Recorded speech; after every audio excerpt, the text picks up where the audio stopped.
Between Heaven and Earth, an internet radio talk show where we help you connect spirit and divine guidance. Lisa Kay, your host, brings you shows that can enhance and transform your life with tips and new ideas for more happiness, abundance, and better relationships. Lisa is an expert on intuition and can show you how to strengthen your inner guidance to empower yourself. Each show is positive and uplifting to inspire your day. Her guest speakers are specialists on self-help, positive thinking, spirituality, and conscious living. Be the best that you can be with Between Heaven and Earth, conscious living for your soul.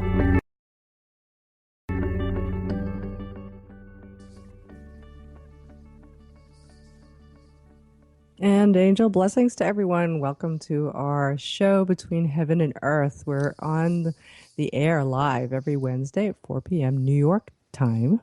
And we also are in the archives. And I'm also planning to open up a SoundCloud station where I'll take the recordings and put them there too. So it'll be easier for you to listen to.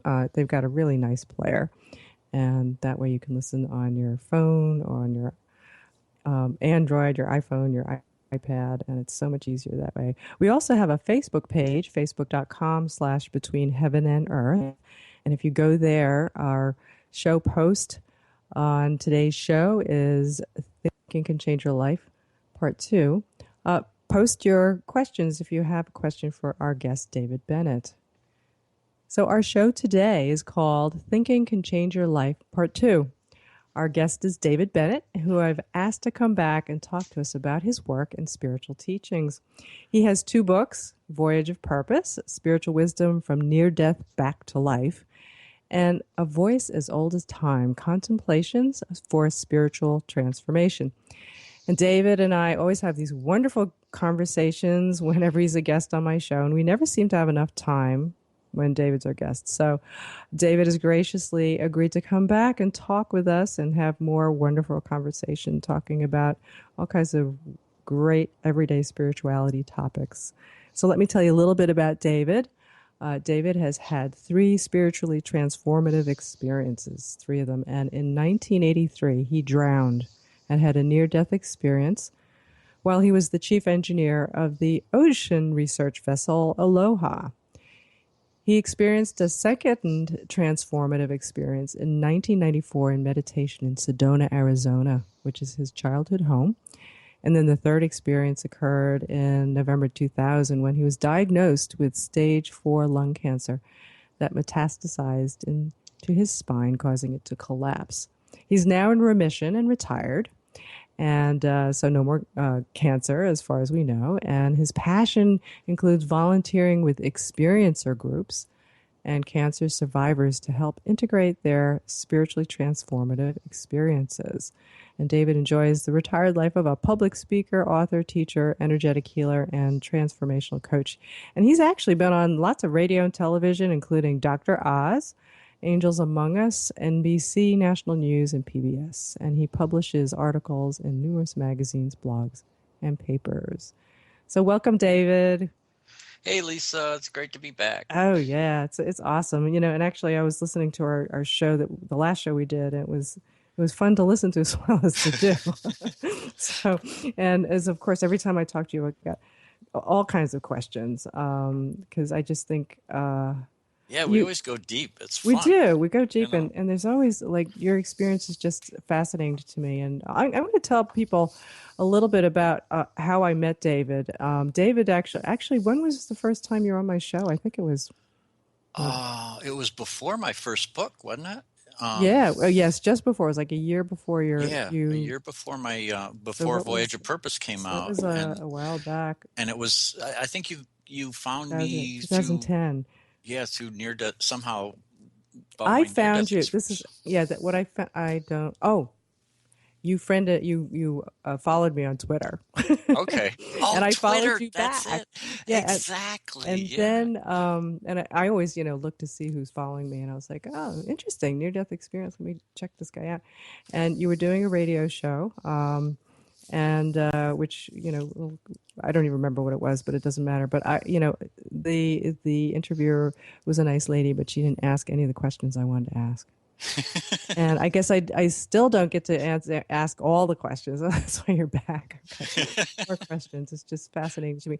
I I think it's because what captured me was your near death experience, and which for those actually, could you give our listeners a definition or what a near death experience is, and then I'll kind of go back to what I wanted to say. Yeah, well, a near-death experience, and the term is dated. It's the term first came up. Dr. Raymond Moody coined the phrase when he was doing research into people that had died and had come back, and so they called it near-death experiences. Um, and that was over 30 years ago. So in the years in the research, and there's been all this research through this organization IANS, that has looked into, quote, near-death experiences where people have died and come back. Sometimes they're miraculously resuscitated, sometimes manually, but they've all had episodes of being dead for unknown, some incredible stories out there of people being dead for Well, hours. for And hours, okay, but they're not dead for days, right? no, So, not dead for days, but okay. dead for hours. You know what I mean? And then some of them waking up in morgues and things like that. It's just, I mean, some incredible stories. And then coming back to life. And but the research kind of focuses on what happens on the other side. Because you go basically, quote, what people would consider to heaven, Hmm. and or if you believe as I do that you go back to heaven, which is not really a place. It's not a place in the sky. It's just sort of that consciousness experience or existence of where we all exist and always have been, but we just don't know it when we're in the physical. So it's like going back home. It's like going back to where you were before you were born, right? Yeah, yeah. And the death is people are considered dead by the medical community. Basically, their heart is stopped, right? Hmm. And And it they're not doesn't breathing. take long for that to actually occur. I mean, your when your heart stops beating, and brainwave action quits, um, it's only a matter of less than a minute actually Mm. for your brain activity to go to zero. Wow. And so when you hear of people that their heart is, and the neat thing is nowadays we have so many experiencers that have gone through just cardiac surgery, because in cardiac surgery a lot of times they actually stop the heart, and Wow. they create a state of death, and then they bring the people And back, they have an NDE. They have a near death and experience. they have near death So experiences you about you about can yeah actually about make it happen. yeah, we've gotten good at making Oh my making it gosh. Well, so. but that kind of gets back to where I was going, is that the reason why I was so fascinated is because I wanted to know what it's like to be back in heaven, and because what I believe is that you have a broader expanded understanding and knowledge of I guess the universe, why, and also why you are in your physical body. What is your purpose, or why do you came into your physical body? And from what I understand, you do have a this knowing that is so much broader than what we have right now, which is very, very constrained. And so I was like, I want to know what that's like. I want to go back, and I want to know the ultimate question, as I've always asked you, why are we here? Right. But it kind of leads into a question I have for you: is since that near death experience, what is life for you like now? Are there things that you learned on the other side that you should be doing every day that you could look back and now see, that they've helped you? Yeah, it's interesting. I was just writing an answer to a question that we have for this retreat I'm helping to organize for experiencers, and that was one of the questions: is what's life like now after your near-death experience? And it's the thing is at first, you come back and you're confused, and you're trying to get a grip on it and get a handle on it, but because it's a new paradigm in a way, and you have to accept that suddenly, okay, this is a reality. You just died, and in your death you actually experience something, and many times that you experience that overwhelming love and Hmm. acceptance, and And these things are not what we feel like we experience here in our day-to-day life, because in this day-to-day life we feel like we're separate individuals. We're Mm-hmm. and we suffer from this separateness. And the neat thing about the near-death experience is it kind of blows that illusion away, Because because you don't you experience that, you don't right? experience that on the other side. Anymore. You Yeah. experience unity on the other side. You experience love and compassion and unity with the universe and with God. And so and then you come back and now you're separate again. And, and then And it's like, you're where did like, it go? yeah, like Yeah. it's like, so What you was have to, that? yeah, what was that? Yeah. And how do I deal with that? And how do I come to grips with it? And how do I get more of it? Well, and you experienced even more from this is what really blew my mind is, I've heard the stories of a lot of NDEs and near death experiences, and a lot of them, they go to the light and then they're told they need to go back, so they go back, and they've experienced the love and just all the things that you just mentioned, but you experienced more, which you not only did you have your past life review, but you had your future life review, Yes. which came true, and that blew my mind. And um, I've been trying to find this in your book, and correct me if I'm wrong, but I remember reading this, and for some reason I can't find it now. So maybe I made it up, but but wasn't there a time when you had an experience? I don't know if it was the one where you drowned, but where you saw how, I think you described this vision of kind of like what was it, a hurricane or a tornado, and energy swirling. Does that ring a bell? Did I make that Well, up? yeah, I've written about it, and Uh, maybe you read something that I've written. oh, look There at was that. We're actually back on a break. See, that always happens. I'm so into talking to you that I don't even watch the clock. Uh, let's hold that thought and okay. come back. We'll be right back.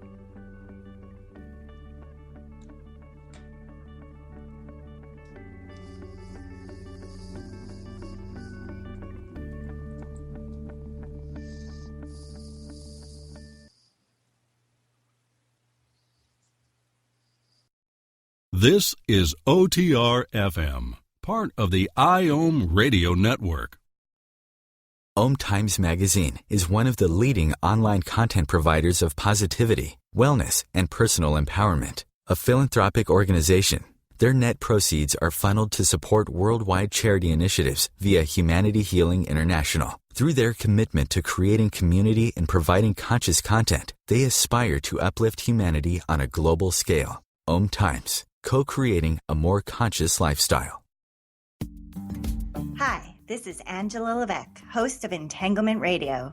Join me Wednesdays at 12 p.m. Eastern for inspiring conversations with visionaries in spiritual science and conscious healing. Entanglement Radio, Wednesdays at 12 p.m. Eastern. Transcendent talk for the conscious mind. Hi, this is Sylvia Henderson, intuitive life coach and energy healer. Are you ready to elevate and rise way above your normal? Be sure to listen to my show, Intuitive Transformations, on OMTimes Radio, Sunday evenings at 9 p.m. Eastern.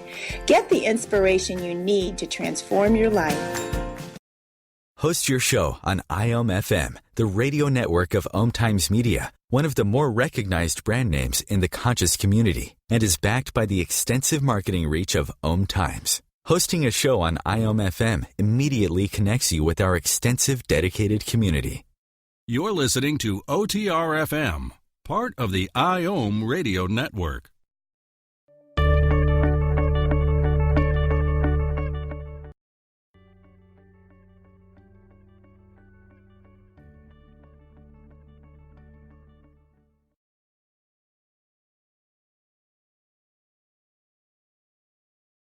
That I was so excited to hear the answer. So just before break, and then break came. So I'll give you a little a recap of what it is. I guess I had read, David, either something that you had written. I don't know. It doesn't sound like it was in the books, but something you had written where you had experienced, not again seeing your life's future, but also seeing, I guess, the universe, was it? And seeing sort of like this vortex that seemed to give you a perspective of how everything is like connected. Does that make sense? Do you remember what I'm talking about? Well, it's one of two things. I had a period of time when I was searching, for answers, and I got very involved in Buddhism, and I went to a Rinpoche and sat in front of him, and And what is a Rinpoche? he's a teacher, Okay, Buddhist so teacher this is a person. in an ashram, Uh-huh. and asked him, Rinpoche, I feel like I am a pillar with a hurricane swirling around me. Hmm. Because of my near-death experience and because of all of these these very deep spiritual experiences, and I don't know where to go from here. And he looked at me just very calmly and he said, well, David, be the pillar.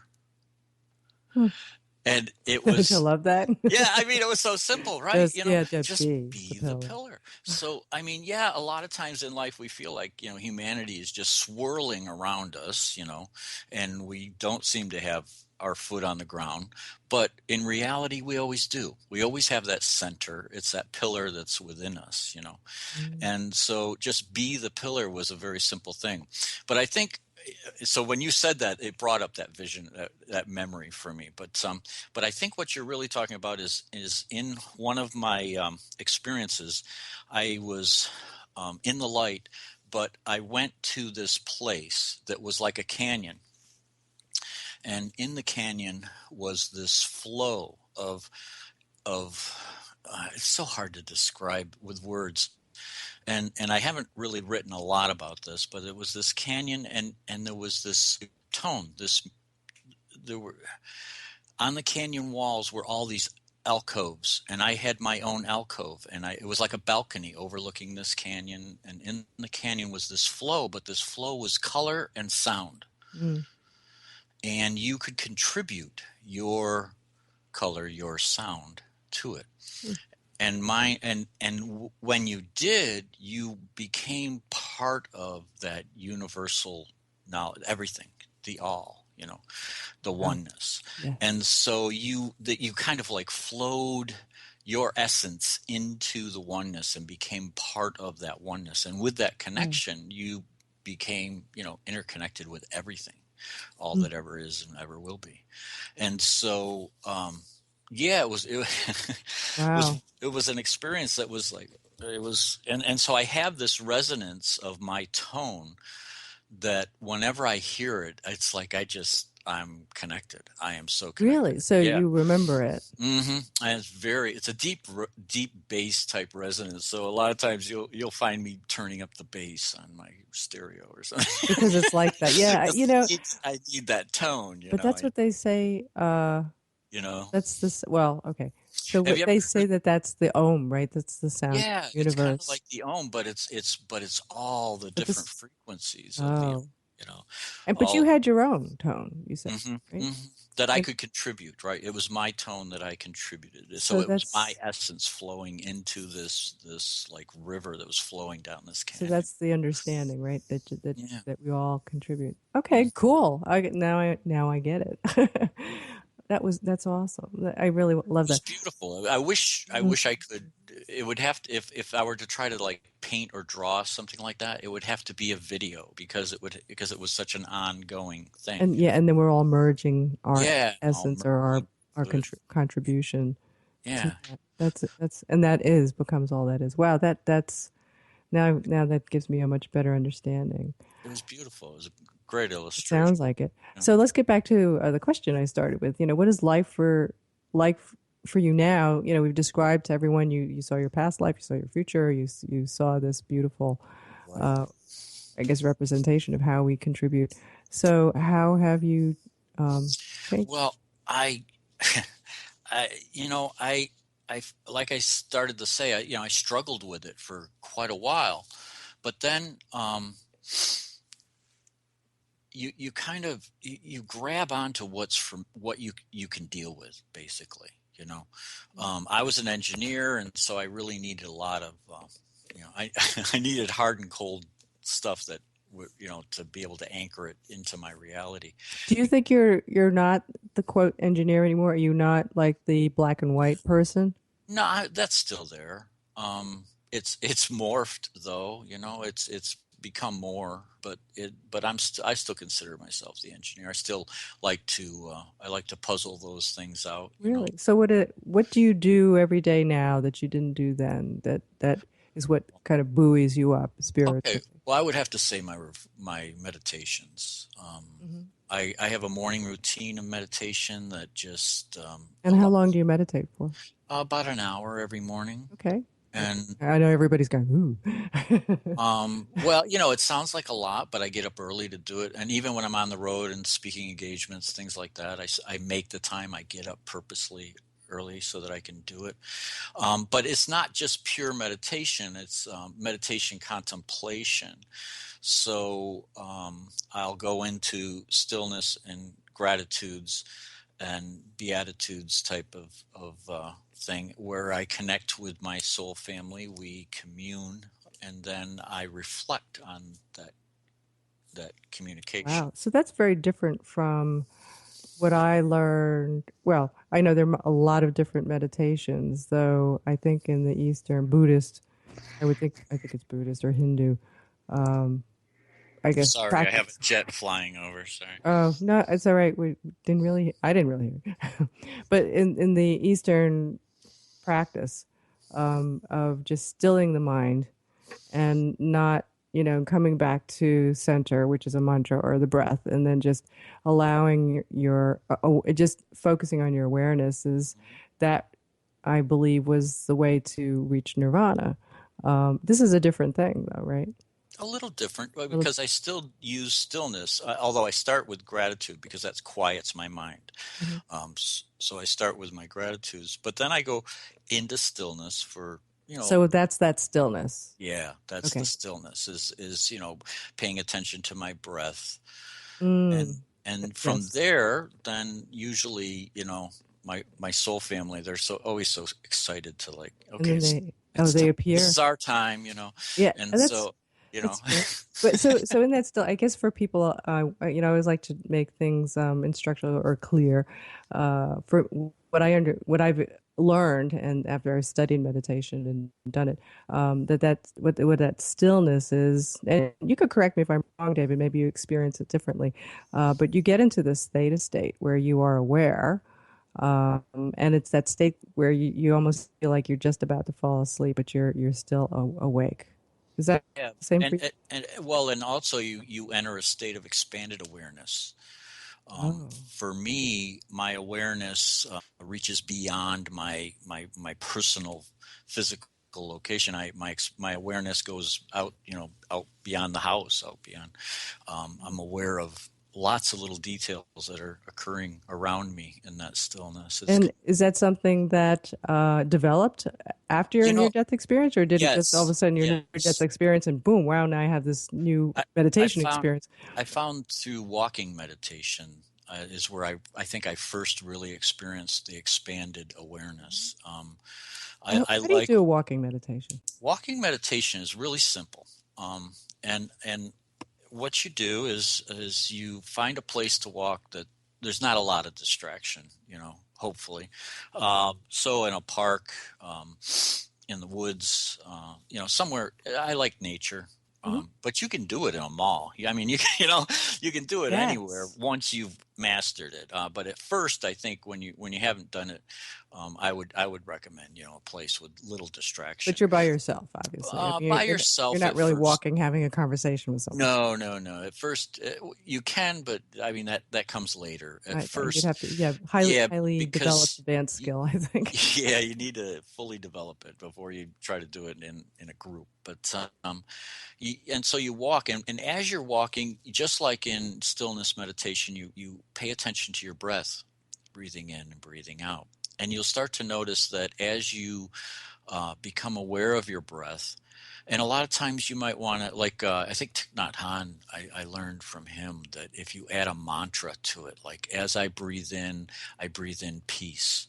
And as I exhale tranquility or something like that, you know? Mhm. So you breathe in peace and tranquility. Use two words, as to, what is coming into you and what that stirs up within you that you then breathe out back into the world, And so as you're doing that, you have this focus of your breath coming in and coming out. You'll suddenly notice that your stride will slow. You'll take longer strides, and they'll be slower, and your heart rate will slow down, your breathing will slow down.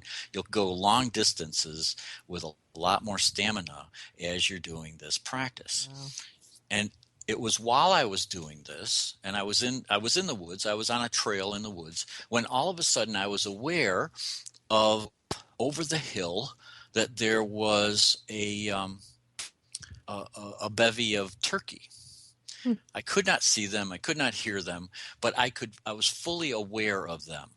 And then sure enough, as I come over the hill, there they were. And because I was in such a peaceful state, instead of them normally going, crazy and taking off, right? Yeah. They just let me walk right by. Wow. Because I was not, a lot of times when we walk anywhere, we're just kind of like, we're blazing our path. Oh yeah, we're just into our own thoughts, our own. Yeah, we're kind of just, and we're really not in tune with where we are and what we're doing, and that's another level of mindfulness, right? So, which is a real buzzword these days, but it's a real. We're not being mindful, so we're just kind of blazing our way down. Yeah. So this is it. So because we're not was... present, we're usually thinking about where we're going or where we just came from. Well, you just gave our listeners a perfect lesson on mindful. Now, it is the buzzword. Everybody wants to do it. Yeah. So now you guys know how to go out and do a walking meditation and what it can do for you. Expand your awareness. That's got me all excited. I want to go out and do it. But we're actually at our next break. Okay. We'll come back and we'll tell you how you can connect with David and his book, find his book and his website and all that good stuff. We'll be right back.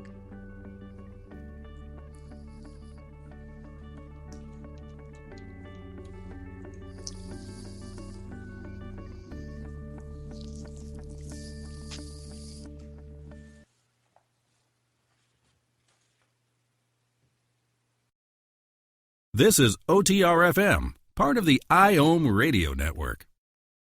As difficult as it is to believe, there are places in Africa where human traffickers sell albino children and their body parts for use in magic rituals. Humanity Healing International is actively working in Uganda to change this paradigm. The Albino Rescue Project finds albino children who are at risk and places them in safe schools and environments where they can learn and grow free from fear. To learn more or to sponsor a child, visit humanityhealing.org. Humanity Healing is where your heart is. Do you want to be a better communicator? Do you want to better connect with the important people in your life? Do you want to enrich your relationships? If so, join me, Matthew Cooper, on the Positive Control System Show every Wednesday evening at 11 o'clock p.m. Eastern Standard Time on OMTimes Radio. I'll meet you there. Matt Connerton here. Join Jen Coffey and I twice a week for Matt Connerton Unleashed, a political talk show that's a little different than what you're used to. No liberal or conservative agenda here, just an honest dialogue about truth and how things really work in the world of politics. Matt Connerton Unleashed, every Tuesday and Thursday night at 11 p.m. Eastern on OMTimes Radio. Being a radio host on IOM FM allows you to build your show on a rich platform with the power of the internet to fulfill your outreach goals and connect with a very specialized and global online audience, unlimited by time and distance. OMTimes Radio will provide you with web relevance, a recognizable conscious brand, and with the standard of excellence that has accompanied every single OMTimes endeavor. Host your show with OMTimes Radio Network. You're listening to OTR-FM, part of the IOM radio network.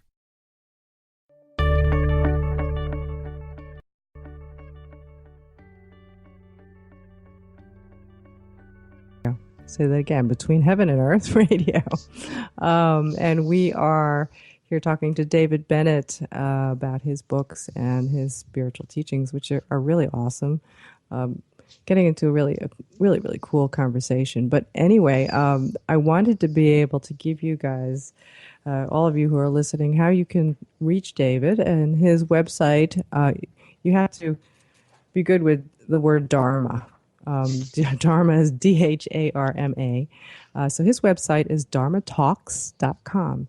Dharma talks, talks.com. And you also, for his book, A Voice as Old as Time, you can get it at avoiceasoldastime.com. And so, David, actually, you're on Facebook? Facebook? Yep, Twitter, Facebook, Google Twitter, Plus, Pinterest. all kinds of stuff. David is like the social media maven. So if you're just interested in getting snippets of wisdom, he's got a really huge Twitter following. So he's at twitter.com/dharmatalks and facebook.com/dharmatalk. Without the S? Is that right? Yeah, Facebook. I couldn't get it. Yeah. Oh, somebody else had it. Yeah, somebody else had it. Dharma Talk. I almost have a franchise going here. Yeah, I know. Yeah, mine is LMK88. Actually, that's my website, lmk88.com and twitter.com/lmk88. And so David's books, again, I'll just go over what the titles are, is A Voyage of Purpose, Spiritual Wisdom from Near Death Back to Life, and the other one is A Voice as Old as Time, Contemplations for Spiritual Transformation. And you can get that on Amazon and Barnes & Noble and your local bookstore. And David, what else would you like to announce? Why don't you let us know what else people can get? There's a lot coming up. One is in April, I'll be in National Geographic on the website and the magazine, talking about near-death experience.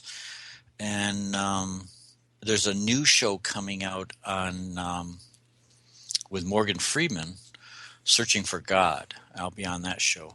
Wow. And what is that on National Geographic or is it Discovery? Yeah, that's on Nat Geo. Okay, so go to Nat Geo, and it sounds to me like on the television too. I guess if you got cable. Yes, it's a cable channel. Yeah. Awesome. Well, I'm DVRing that. I am too. It looks like it's going to be a great show because he's bopping all around the world talking to people about their experience with God. So. Oh, I would. Yeah, I'd love that. And I'd love to. We'd love to see that, and of course, hear your story again and talking to Morgan Freeman, and how others have experienced God. Do you have anything else that you'd like to announce? Well, we have a retreat for people that have had near-death experiences in St. Louis, Missouri. I'll be there helping to facilitate the retreat. It's a retreat, though. It's not a conference, so there's very few spaces. If you've had a near-death experience and you would like to work, find support and work with people on integration, that this is kind of what this retreat is all about. You can find more information about it on our website that's called nderetreat.com. And when is it again? That's a good question. It starts March 31st. Let's see, March 31st to April 3rd. Mm-hmm.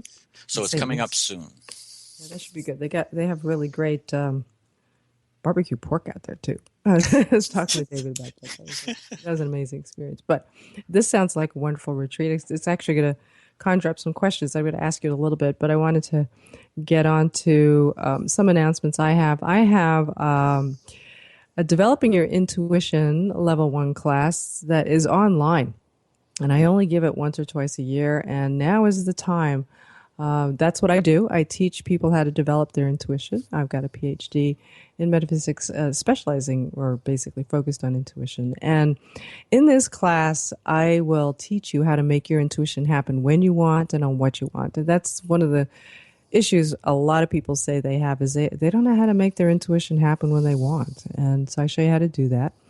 And I also teach you how to tell if it's real intuition or if you're just making it up, and how to connect to spirit and your angels and get it in your guides. And also we talk about what that metaphysical energy, or what people call psychic energy, really is and how to work with it.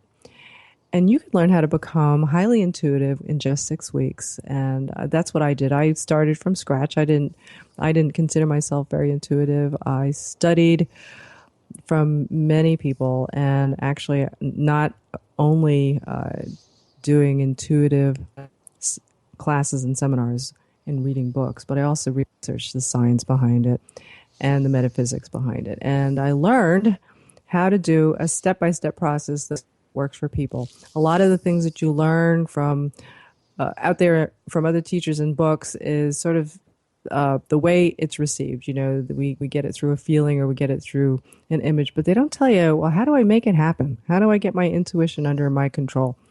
I teach you how to do all that. So if you want to take advantage of this, I would think, I would think it's a pioneering and unparalleled information on how to perfect your intuition, then take the class. I don't think anyone teaches it this way. And in addition, if you do sign up for the class, I also give you a bonus, free access to the Angel Connection online class. And that's practically almost a $300 value, and you get that for free.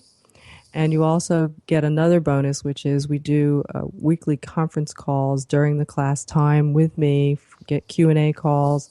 And also, I give you extra special exercises to do, and we do them together, and I help you develop your intuition.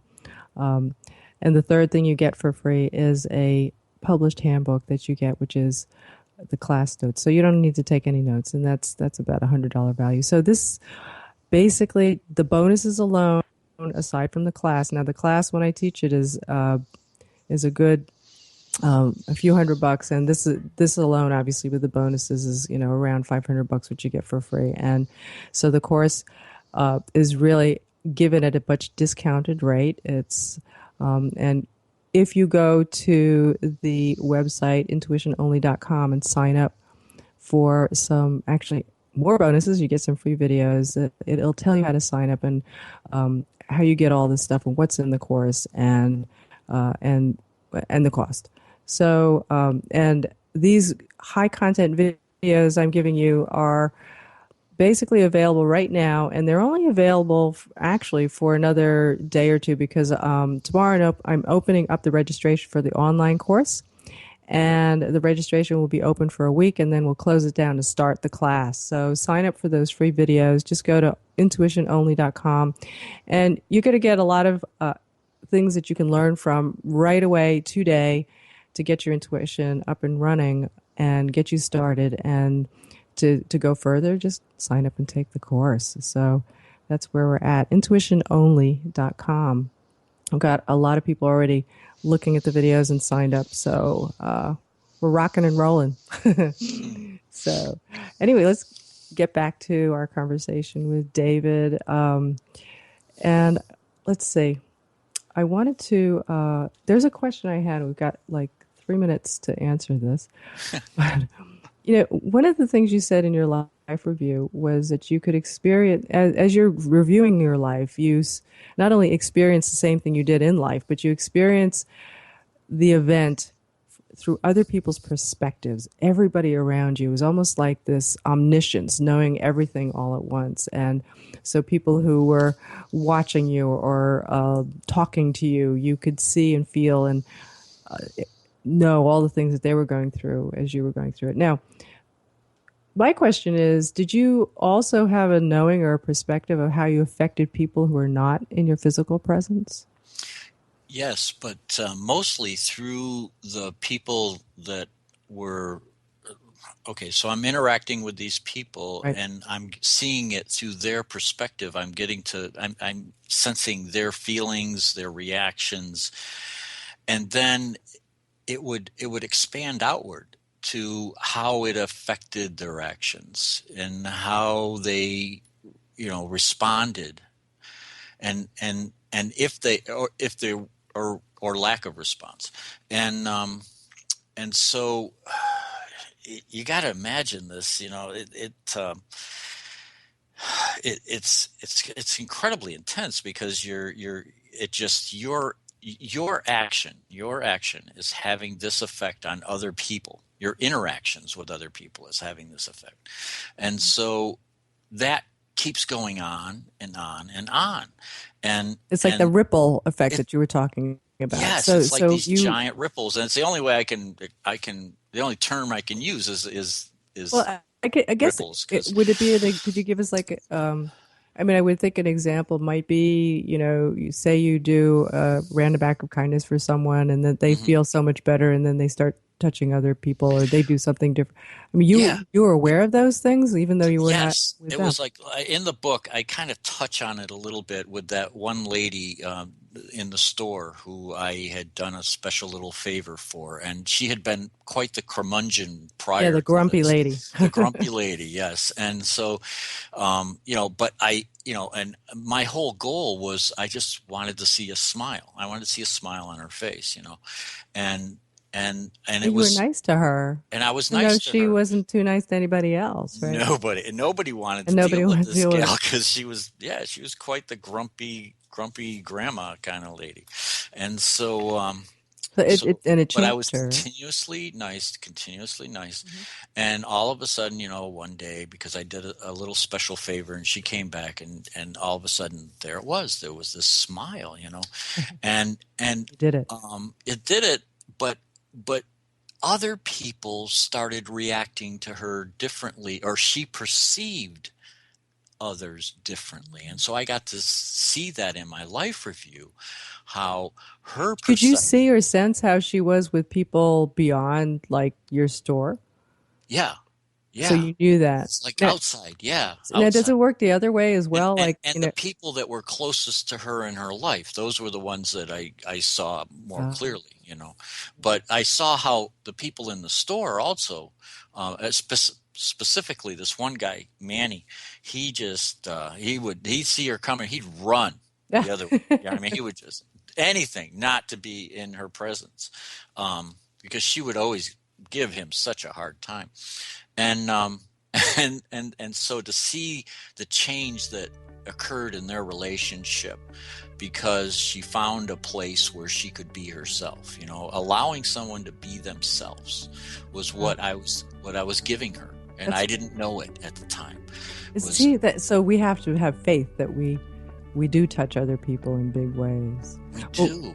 We're at our next break point, so we're going to have to go for our little break, and then we'll come back and we'll just continue our stories here, which is wonderful. Thanks.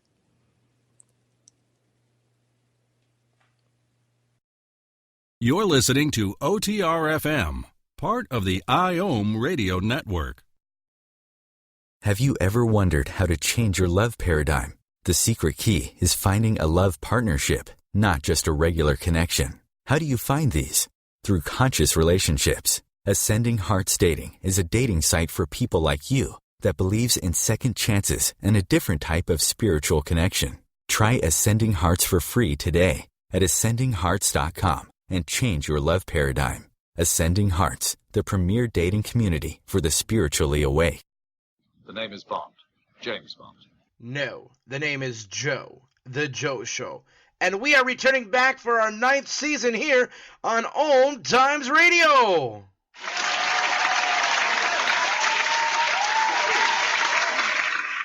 So tune in every Wednesday night, 9 p.m. Eastern, 6 p.m. Pacific, on OMTimes.com/mobile. You can take us wherever you go. Yeah!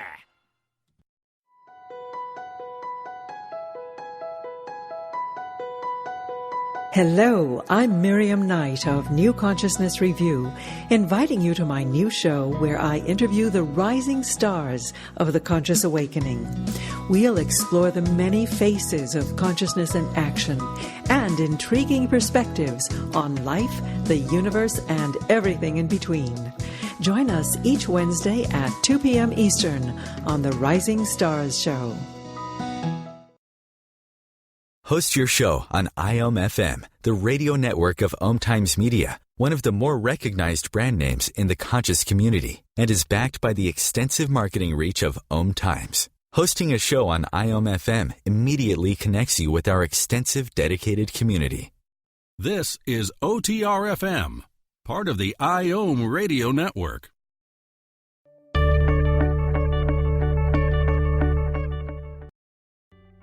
And welcome back. I'm Lisa Kay, and you're listening to Between Heaven and Earth Radio.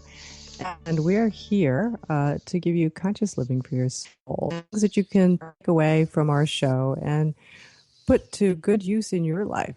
And we're sitting here talking to David Bennett, who has been to heaven and back, and has this, and also does all these wonderful spiritual teachings.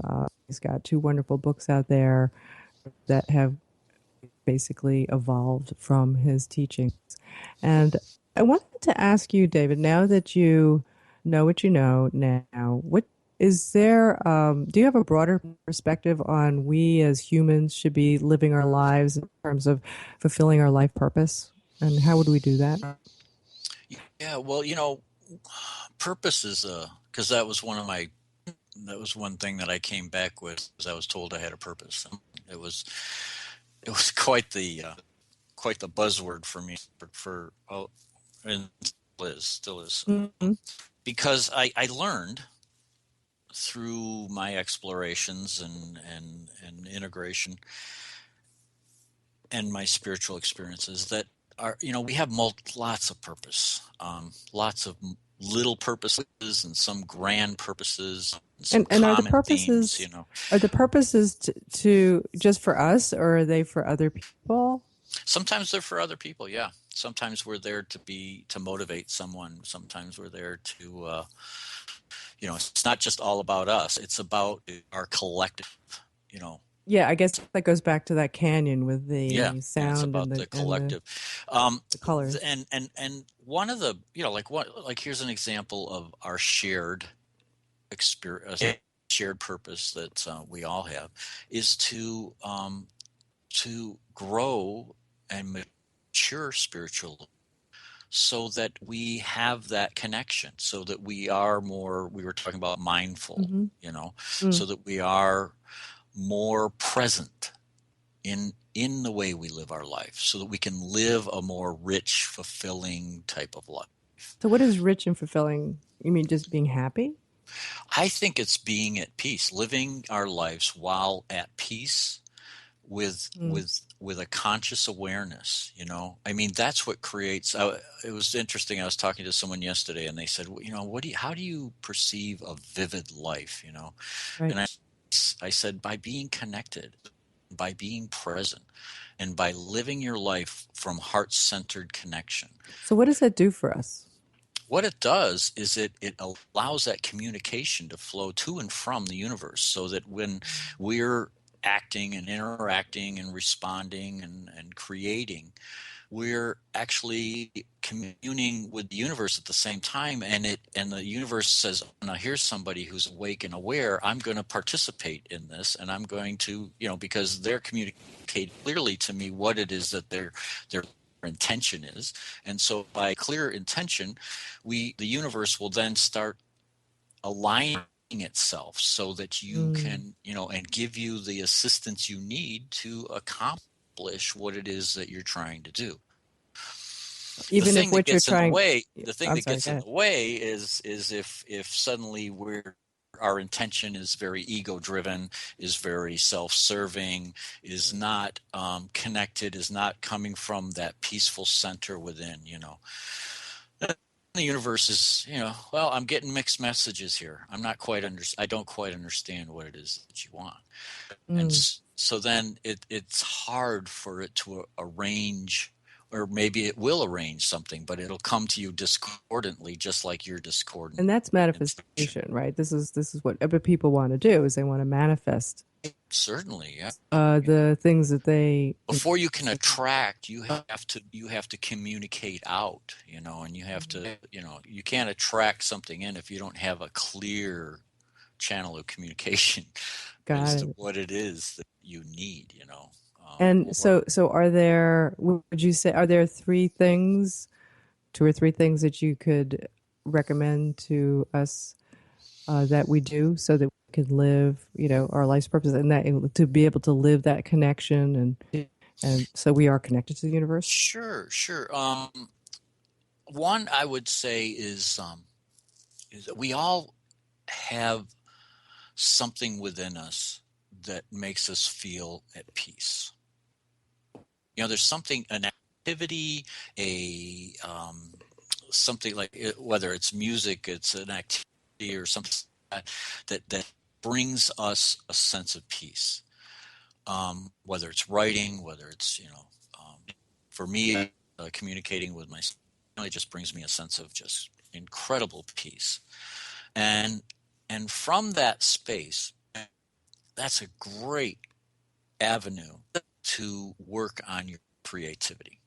If you open up to your, and again, we all have something within us that brings peace. We also all have something within us that is our creative, brings out our creative juices, gets us juices flowing.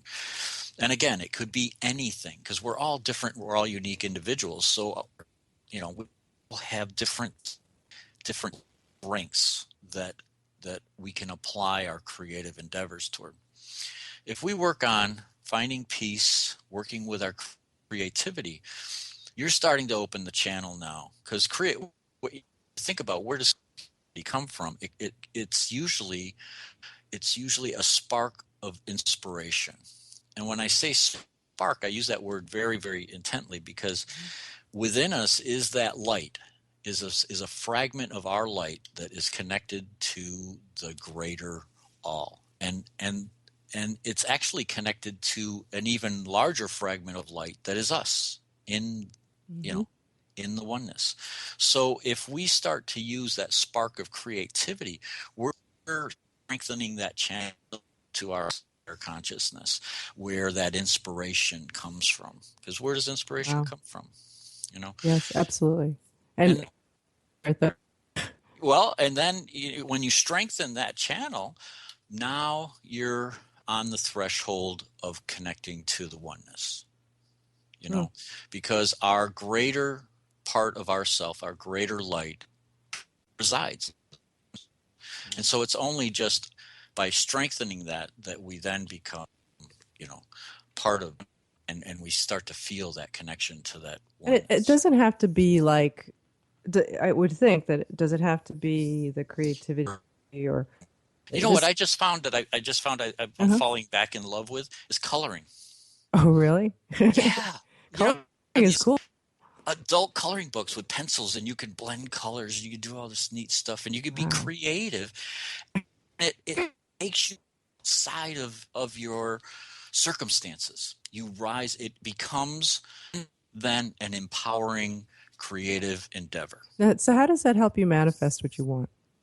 Because what you're doing is you're strengthening that part of yourself, that peaceful center within yourself. Because anything, if you want to create if you want to attract something, first you have to understand what it is that you desire. What is it that your heart truly desires? Because that's where the real manifestation is coming from. And once you understand that, and the way to understand that is when you're using that creativity, attention to that warm glow that's starting to emanate within your being. As you're doing this, you're starting to feel that sense of freedom, that sense of clarity. All of these things happen when we're working with our creativity and with that peaceful center within ourselves. So you can actually find your passion and find your purpose and that way, through that creativity. Now, that spark of inspiration again, going to lead us. It's going to direct us. It's going to help, guide us, because it's connected to our higher self, and that's where all our guides, all our angels are right there beside us. Yes. And so then that guidance can come through that inspiration. That totally makes sense to me. Actually, I don't have time to tell the long story now, but my son does that somewhat naturally, but because we allow him. No, not that we allow him, but we are open and encourage him to follow his passion, and he just does that too, and he's manifested some really amazing things in his life, and his young life. He just turned 18, but he has always loved buildings, and that's his passion, and but I think it was he allowed himself to be creative with it, and he started with Minecraft, and he made buildings in Minecraft, and then he made buildings in Roller Coaster Tycoon, was you're supposed to build roller coasters and play a game with them. Well, he built cities with Roller Coaster Tycoon because you could. and then he built cities, of course, in SimCity, and it was fun. He loved it, and he's now going to be he found that that's his passion. He wants to be an architect, and he's already, just as a quickie, to give you a sample of what he's manifested, he already has connections with some of the top architects in the world. He's worked as a young intern, as a high school student, for a star architect, one of the most amazing architecture firms that's up and rising, and he manifested all that through just what David is saying, which is following your creativity and your passions that come up through that creativity. With your passion, wouldn't it be wonderful if we could all work with our passion and live our lives with that passion? I think that's it. That's what life is all about. You answered the question that I wanted to go back to heaven and find out, why am I here? What is life all about? And that is it. You gave us the steps. Do what brings you a sense of peace. From that space, work with your creativity, and that strengthens your channel to the connected oneness. We're at the end of our show. What a wonderful way to end. We found the meaning in life. Yeah.